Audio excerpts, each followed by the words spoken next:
everyone. On today's episode, we're going to talk with Cheri Grant, the peanut ball lady, about using peanut balls for labor. Welcome to the Evidence-Based Birth Podcast. My name is Rebecca Decker, and I'm a nurse with my PhD and the founder of Evidence-Based Birth. Join me each week as we work together to get evidence-based information into the hands of families and professionals around the world. As a reminder, this information is not medical advice. See evbirth.com/disclaimer for more details. Hi everyone, my name is Rebecca Decker, pronouns she, her, and I will be your host for today's episode. Before we get started, I want to let you know that we have an exciting announcement for August 2022. And that is this month we will be reopening applications for the Evidence-Based Birth Instructor Program. Applications will open on Wednesday, August 24. You can learn more about eligibility criteria, the benefits of being an EBB instructor, what kinds of classes you can teach, including the Evidence-Based Birth Childbirth class, and how to apply by attending our free Q&A webinar or watching the recording of that webinar. We'll have a webinar for members on August 17th and the general public on August 24. Go to evidencebasedbirth.com/instructor to get on the wait list to get your invitation to our Q&A webinar. Now I'm so excited to present to you a replay of one of our most popular episodes on the Evidence-Based Birth Podcast. And that is an episode from 2018 with special guest Cheri Grant. Cheri gave us such an incredibly informative episode in 2018 that we wanted to bring it back for those of you who are new to EBB, as well as provide a refresher to those of you who've been following us from the beginning of our podcast. We recently received a note from Cheri telling us that she is continually hearing from nurses and parents who find out about peanut balls from this episode and who are even listening to this episode during labor to try and figure out the peanut ball and how it can help. Cheri also recently published a book called The Peanut Ball: Basic and Advanced Techniques for Use During Labor and Delivery.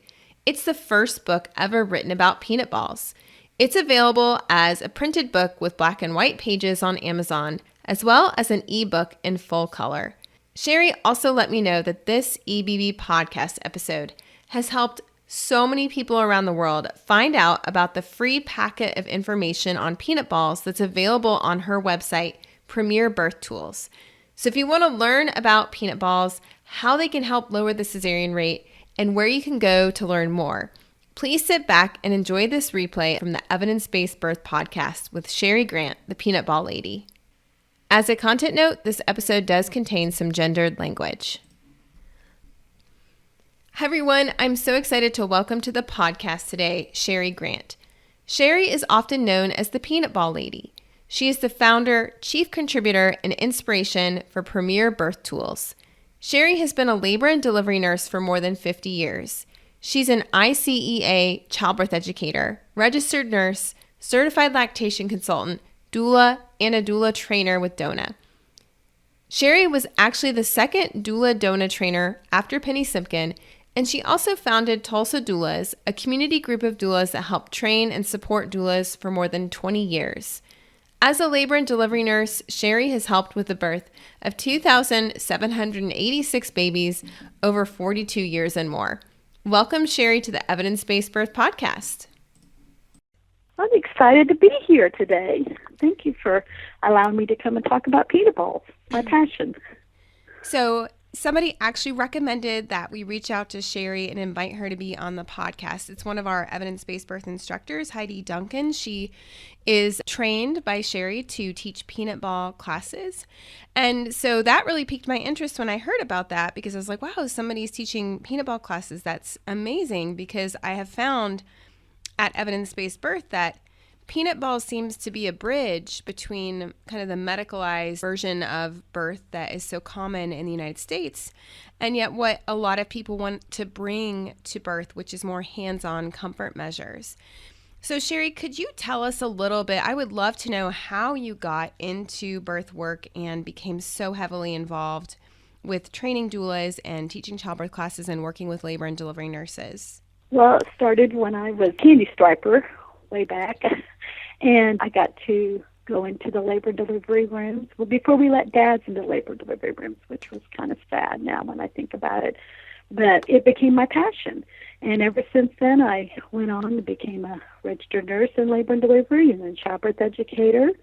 And I actually have just had lots of fun in maternity to see the pendulum and how it swing and everything that's gone on with the maternity care. In 1985, peanut balls is when I really saw peanut balls being used. Mostly they were just people were just sitting on them and straddling them.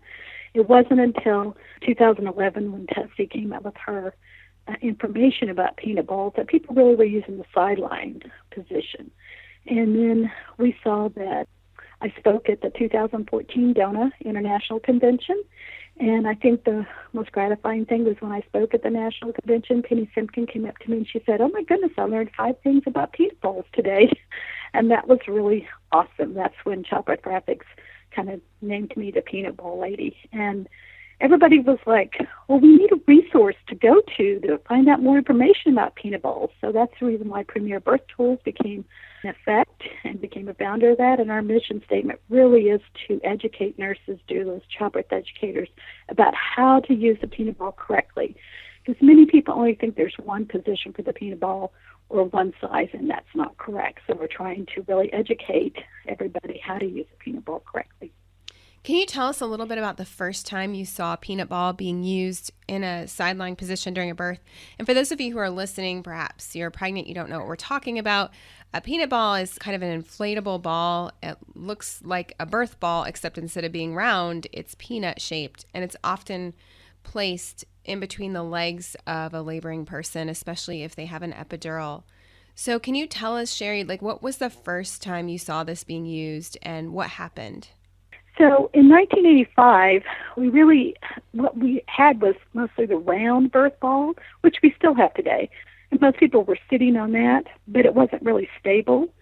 So we saw in physical therapy department, there was a big, huge peanut ball, and it was one that you could sit on, straddle it, and kids were doing that in physical therapy. So we brought one over and actually put it on the floor and let somebody actually sit on it, straddle it, and it was much more stable. So that's how it kind of started back in the 1980s and 90s. But mostly people just sat on it during that time. We really didn't put it and have it in the sideline position probably until around the 2000s, and that's when we actually saw that it was actually placed with somebody who had an epidural in between their legs. Now, we see it lots of times used with or without an epidural, so you don't have to have an epidural to use a peanut ball.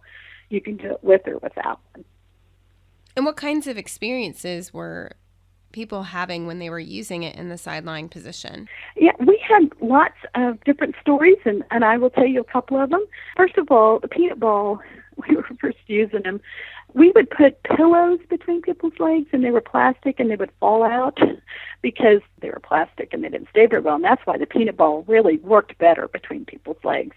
And when we used that with pregnant moms, we would get moms that they would put the peanut ball between their legs and sit them on their side, and they'd go to complete 10 centimeters very, very quickly, sometimes within from 6 centimeters to complete within 24 minutes.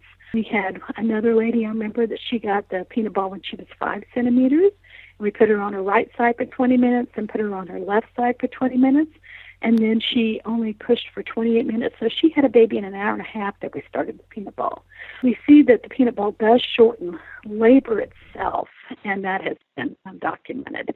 But a lot of people call the peanut ball bullet or bow to the peanut ball because it usually doesn't help to facilitate your labor a little bit quicker for most people. It works about 8 out of 10 times. So tell us then, what do you do at Premier Birth Tools? Are you training nurses and other birth workers in how to use the peanut ball? And what are those training sessions like? What we do there is at our website, we have lots of information you can get for free. There's a 9-page packet that we give to people, not only to moms, but to childbirth educators and doulas and nurses that you can request. We have a lot of research information, a lot of videos on how to use a peanut ball correctly. Even moms even go to our website to look at that. We actually are training what we call peanut ball ambassadors, and that is somebody who's talking about peanut balls in their state or in their cities. And then once they become a peanut ball ambassador, we have a few that are what we call authorized peanut ball trainers.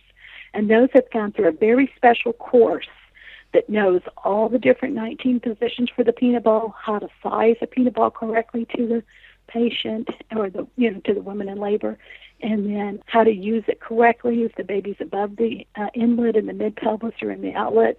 And they do a lot of training for hospitals and doulas and workshops and to help their clients also.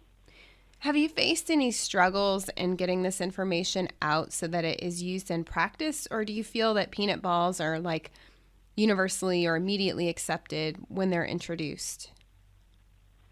Well, to be honest with you, I still am amazed that many hospitals and birthing centers are still not using peanut balls. That kind of amazes me every time I hear that.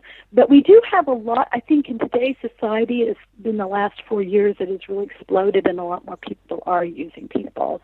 Some of the struggles that I really see is that a lot of nurses and doulas and midwives just think that the only way you can use a peanut ball is placing the patient on her side and putting the peanut ball between her legs.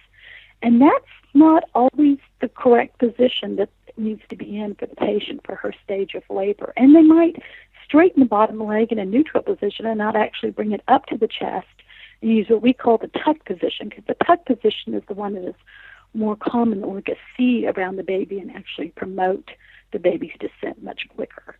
So challenges really are education and making sure that people are sizing it correctly, not just by height, but which position they're in, because if you're on the sideline, you get one size peanut ball. Maybe from the semi-fitting position, you may use a smaller size peanut ball. So I think education is our biggest thing, and that's what we're really trying to promote and help to get across the United States. And not only the United States, Australia, Canada, Mexico. We're all over the world right now. So how many peanut ball ambassadors are there and trainers? Right now we have 34 peanut ball ambassadors, so we're always looking for others for that. And then the peanut ball authorized trainers, we have 10. Okay, and how do people become a trainer or an ambassador? What's the difference? Right, we start off with an ambassador. An ambassador is real easy. It's just only takes about probably an afternoon of your time. We're going to look at some videos. You're going to learn some information about peanut balls, and you're going to be kind of our ambassador in your area city to make sure the nurses and the birthing centers and everybody knows about peanut balls, because that's really what ambassadors do. They actually go out and talk about peanut balls and, how wonderful they are. And then the trainers, the authorized trainers, are the ones that actually do the workshops and in-services for the hospitals. Wonderful. Okay, so tell me a little bit about some strategies or successes you've seen with getting peanut balls out into practice, getting more hospitals and birthing centers and providers and nurses to use peanut balls. What's been your most successful strategy? Well, I think the most successful one is just getting the word of mouth out. I will say that nurses talk with other nurses, doulas talk with other doulas. They learn it in their doula trainings. Childbirth educators learn it in their classes. And the patients, the clients, the moms really want peanut balls because they've heard about them. So I think that's one of our most exciting things, is that it's becoming more mainstream now. So to get it out has been a little bit easier than it was. We have a Facebook page, Premier Birth Tools, and with our website, I think it has a lot of good information on there. So you mentioned when we were corresponding before we got on this call that there's a lot of new information about peanut balls, and you wanted to share some of that with our audience. One of the things you've already mentioned is that there's more than just the sideline position. So I was wondering if you could talk a little bit about some of the different options. Obviously, we don't have time to go over all 19 positions that you mentioned, but I was wondering if you could describe what are some other uses for the peanut ball other than just putting it between your legs when you're laying on your side. Right, and if you do use the sideline one, I do want you to use what I call the tuck position, and that's where you bring your bottom knee up to your chest, and then you bring the top leg over the peanut ball, and you want to make sure that you hug the peanut ball to you, and that will actually open that outlet much better. One of the things we have found that you want to make sure when your ankle's on top of the peanut ball that it doesn't hang over. That means the peanut ball is too small in size, because if that happens, it's going to close the outlet more. So you want to make sure your position is correct and what size position that you get. So how do you size a peanut ball to a client? Usually, we're going to look from the ankle to their hip. And when we put the peanut ball on their side, we put the peanut ball between them. We kind of look and see which size we think would work. When we put their leg on top of that, we see if it's going to be too big, and that's going to cause too much torque in there, or if it sits just right correctly on the peanut ball on top, which is perfect. But if it hangs over the ankle, then we know it's going to close it. So we actually have to choose, and because every hospital should have 4 sizes of peanut ball and birthing scissors. So you should have the 40 centimeter, the 50 centimeter, the 60 centimeter, and the 70 centimeter is the only one you actually set on. Okay. So there should be 4 sizes available, and then you can hold it up to, you said, the lower leg?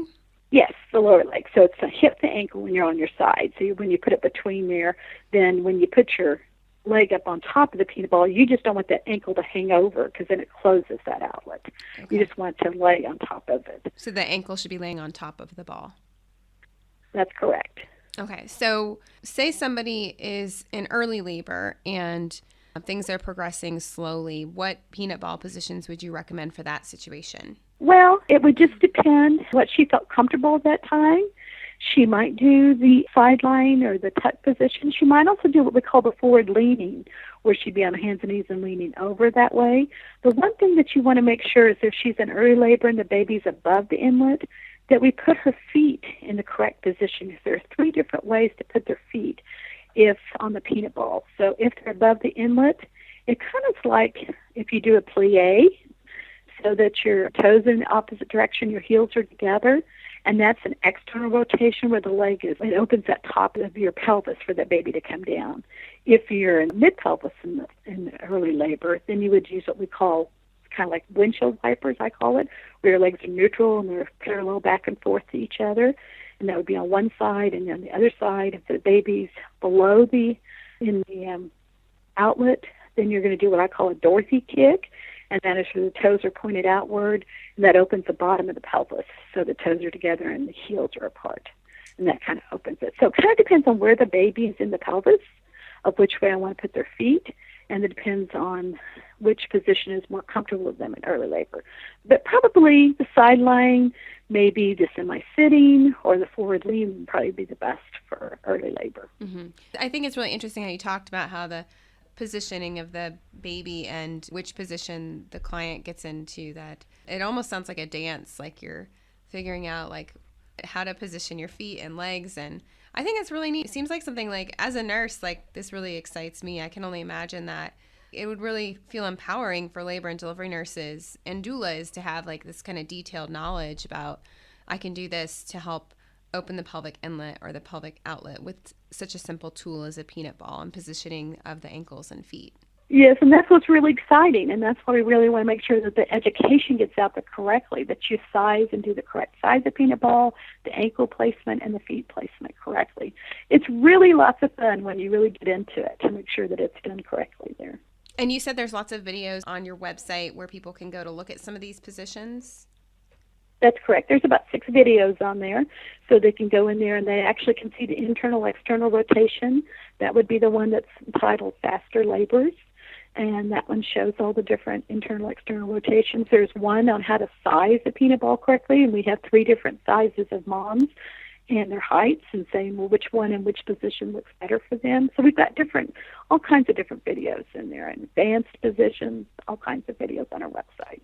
Okay, so they can find those videos at premierbirthtools.com. Correct, yes. So we've talked about your journey and the increasing popularity of birth balls, and you've shared some of your challenges and successes. Do you have any questions for me? What can I help you with? Well, do you think, personally, that many people know that they need to choose the correct size, or do you think most people just, like I found, I like the pretty red one, so that's the one I'm using? Do you think they know that there are different sizes, Rebecca, or do you think they just think it's just one size and just one position?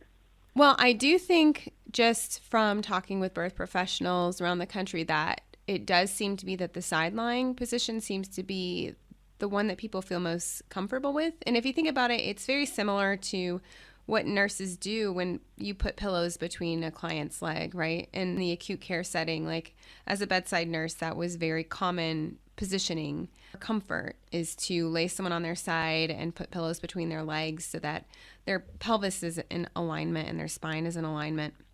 So I think that's probably why that position is so popular. I do think that we need more education about other ways of using the peanut ball. In terms of the sizing, I find that interesting because I'm new to the world of peanut balls as well in the last few years. And I remember when I was looking to purchase them, like, I didn't realize there were so many sizes, but you even go on Amazon, you can see like you can buy a kit with like 3 different sizes or 2 different sizes or 4 different sizes. But even when you go to purchase it, there's nobody telling you like this is the size you should buy for your height or for your particular needs. So I do think that because you might need multiple sizes based on like the stage of labor that you're in, how your labor is progressing, and your body type, it seems like it definitely should be a thing where birthing centers and hospitals provide all of the different sizes and that the staff are trained in how to measure it, just because it doesn't seem realistic for a parent to have to bring 3 or 4 different sizes to the hospital. That's a wonderful point. I love that. The other question that I really had, and I don't know if you've looked into much of the research on the peanut balls, and there's really only 3 evidence-based research that's out there. There's a lot of articles on peanut balls, physician papers and everything. But I noticed that our sample sizes for our research on peanut balls are very small. I really wish we would have a huge study. That's what I'm really excited. I hope one day somebody will do that. Do you think there needs to be guidelines actually written? Because the one thing that I've seen in the studies, it doesn't say what position do they use. Did they train the nurses how to correctly size a peanut ball? So do you think that we do need to have some standards and guidelines on how to use peanut balls?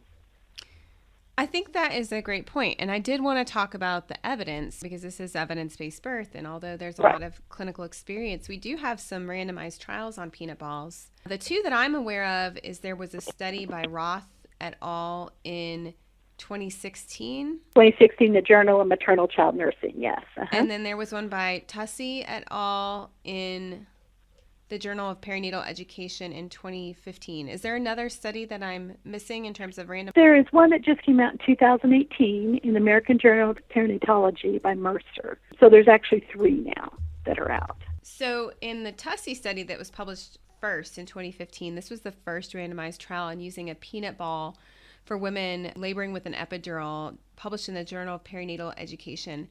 And at that point, there really hadn't been any published research on the peanut ball. So in this study, they randomly assigned women in active labor who had an epidural to either use the peanut ball or not during labor. This took place during the years 2009 to 2010. It was a labor and delivery unit with 20 patient rooms, and there was a 2-to-1 staff-patient ratio. They had about a 68% epidural rate and a 32.5% cesarean rate. So that's kind of the setting of where this study took place. It was in the United States. And it sounds like from the intervention, the peanut ball was placed between their legs immediately after getting the epidural, and then they were repositioned every 1 to 2 hours with the peanut ball, and it was removed when they were ready to actively push. And they had about 100 women in each group, and they found that the people who had peanut balls had significantly shorter first stages of labor and second stages of labor. So it actually shortened the first stage of labor by about 87 minutes. And the second stage of labor was 21 minutes in the intervention group versus 44 minutes in the control group. And there was a significant difference in the cesarean rate. It was 10% in the peanut ball group versus 21% in the control group. There were any other differences in maternal or infant outcomes. More women in one of the groups were first-time moms, but they did an analysis to take that into account. And they found that having a peanut ball still cut the risk of having a cesarean in half, so that was a pretty compelling study. And this was published right as the popularity of peanut balls was really coming into being. And then the other study that I had seen was the 2016 study by Roth that was published in Maternal Child Health Nursing. In their background, they talked about how the sideline position is so helpful with epidurals because it improves circulation as well.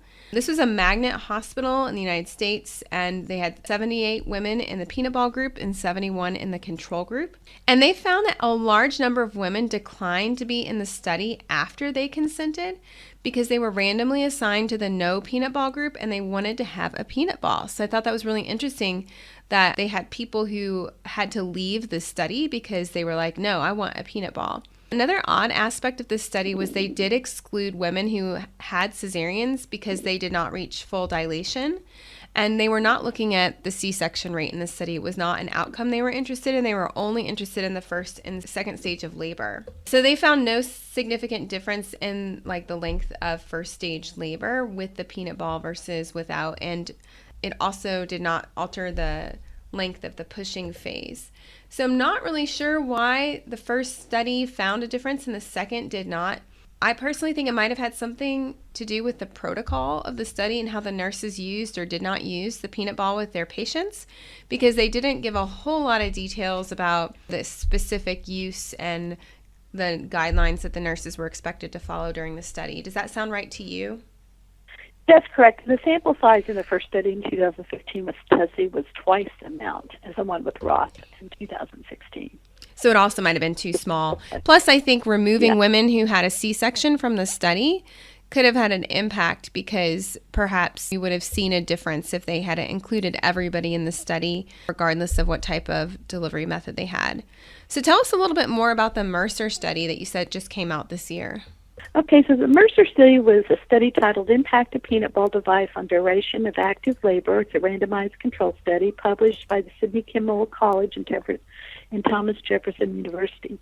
And the researchers demonstrated results that support the use of the peanut ball as a comfort measure. But they really denied the clinical significance as a tool to increase cervical dilation. And I think it was because their sample size was way too little. It was only 96 people total. So between the two, there's only 40-some people in each of the groups, because they did go ahead and exclude a few of the women in labor due to some didn't speak English, some were underage. So they tend to only do the active stage of labor when they started, and they had to have an epidural. So they didn't do the latent phase either. There wasn't really a significant difference that they saw in it. It was a really small sample size, and it was only located in one location. The researchers did not identify any education or training received by labor and delivery nurses. The position they stated was supine with a peanut ball between their legs, which we know that really probably doesn't work. I'm sure it was probably on the sideline, but they reported it on supine. The study didn't really have any initiation. Would they consider the nursing really willing to do the peanut balls, or was just this they had to do that study? The study didn't address any of the position changes, just the one position change. It didn't say if they really actually trained the nurses. Although the results were non-blind randomized trial, they are considered significantly insignificant. They were certainly applicable to childbirth practitioners and doulas and labor and delivery nurses. The one thing that they said wasn't significant, which I still found significant, was it did decrease 72 minutes off the first stage of labor. Now, the P-square didn't say that it was significant, but to me, 72 minutes decreasing off of labor is still significant, even though I understand that. Well, there's the difference between clinical significance and statistical significance. And when you have a smaller randomized trial, total of 96 patients, so you're talking about roughly 40, 46, 47 people in each group. When you have a trend like that, that's when you start thinking, oh, we might have seen statistically significant result if the study was just a little bit larger.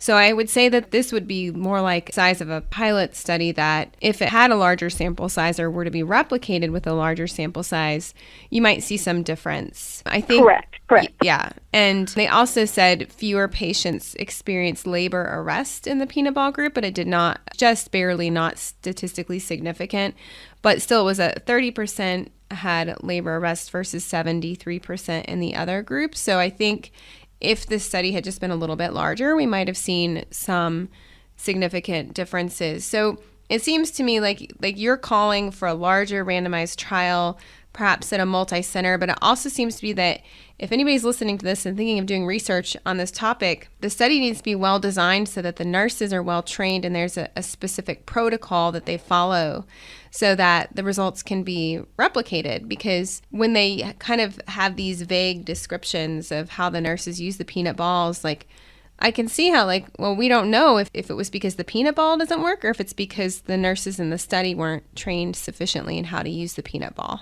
I agree, yes. So I think that's an exciting area for research. We just have 3 smaller randomized trials on this topic right now. The largest one was the 2015 TUSSE, which had the best results too. Yes. Right. So I think the results are promising. I think there's no reason why we shouldn't use peanut balls. I mean, while we're awaiting more evidence, it seemed to be any evidence of harm, and it may be helpful, and it has been shown to be helpful in at least one study. So do you have any other questions for me or final thoughts? No, I think just the final thoughts are that peanut balls are currently an extremely popular, intervention as far as it's non-medical. They do contribute to labor support and maximizing fetal descent. They do contribute to decreased maternal pain because the pain study did show increased patient satisfaction. And peanut balls are cost-effective, and they really don't have any untoward side effects. Although it is limited and inclusive, I do think that it's very exciting to use peanut balls, and I'm excited that clients really want to use them and that nurses are excited about using them because our anecdotal evidence, although it's not research-based, totally, we do see really wonderful positive effects of using peanut balls when it is used correctly and they're trained correctly. And I think that's the reason why the TUSSE research in 2015 was so exciting, because it came out with such good promising, and I think that really is true as long as our nurses and our doulas and midwives are trained correctly on how to size patients correctly. And it looks like you sent me info about an ongoing randomized trial that is expected to be completed at the end of this year. It's being carried out by Wake Forest University. Yes. And also it's being done in North Carolina. And they're enrolling 240 people. So this will probably be the largest study yet on peanut balls. It will be interesting to see. It looks like their primary outcome is the length of labor. And they're timing that from when the epidural is inserted until they give birth. So it should be, we'll have to await those results and see what happens, see what more research comes out on this topic. Thank you so much, Cheri, for joining us today. I think it was super helpful to hear just kind of the background of how peanut balls got started and where people can go to learn more information. And thanks for helping me summarize the research evidence on this topic. I really appreciate you being on the podcast. Oh, you're welcome. And I'd love to let your audience have that free 9-page handout if they go to our website on peanut balls. If they want to learn more information, we can send it to them. We will put the links to where you can download Cheri's free 9-page handout. It looks like she has a link for nurses as well as a link for doulas, and we'll put that in the show notes beneath this podcast. You can follow Cheri at premierbirthtools.com, and you can also find them on Facebook at Premier Birth Tools. All right, thank you, Cheri. Thank you, Rebecca. Today's podcast episode was brought to you by the online workshops for birth professionals taught by evidence-based birth instructors. We have an amazing group of EBB instructors from around the world who can provide you with live, interactive, continuing education workshops that are fully online. We designed Savvy Birth Pro workshops to help birth professionals who are feeling stressed by the limitations of the healthcare system. Our instructors also teach the popular Comfort Measures for Birth Professionals and Labor and Delivery Nurses workshop. If you are a nurse or birth professional who wants instruction in massage, upright birthing positions, acupressure for pain relief, and more, you will love the Comfort Measures workshop. Visit ebbirth.com/events to find a list of upcoming online workshops.